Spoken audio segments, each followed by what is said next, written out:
na nabidyoan nung napulot ko na ang wallet na to. Timing habang nagbibideo ako, dumating naman ang may-ari ng wallet na to. Ito na po yung may-ari po. Ikaw? Ito po, nakapulot po ako ng wallet dito sa block 176. Papakita natin yung laman. Teka. Ito po yung laman ng wallet niya. Meron po siyang ID at may lamang pera. Bilangin natin yung pera kung magkano. 1, 2, 3, 4. 400. Tapos merong nalagdag yung 100. Put mo na. Merong ano to. Hindi ko alam kung saan. Teka lang, nalaglag pa yung pera. Ngayon ibabalik natin to. Ngayon babalik ko to sa tunay na may-ari kasi may ID naman.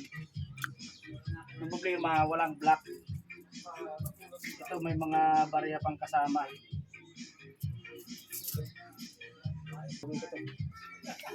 Ayan po yung nakakuha. Yun yung sa baba, yung gaglagan eh. Ito na gaglagan? Oh. Ayun na pala, ito na pala ate. Ito na pala yung ano. Ito na pala yung may-ari. Ito na po yung may-ari, nakakuha na po. Nakakita na po rin. Binibidyohan ko. Ito pa yung may-ari. Bidyohan mo sa atin. Ito na po yung may-ari po. Nakita na po Ito namin. yung may-ari ng ano. Po, i-claim na po. Buti may ID. Yun, dyan nga kasi bibili ako ng taho. Sabi ko, Basta drive makakuha niyan, te, walang problema yan pag mga driver. talaga. Thank you. Oh. Sabi ko, pamasahe ko pa naman lulubos ako. Ito na po, naibalik na po yung pera po. Balik Thank na you po po. sa kanya yung pera. Po. Tundo pa yung ano, pera nalaglag eh. Ha?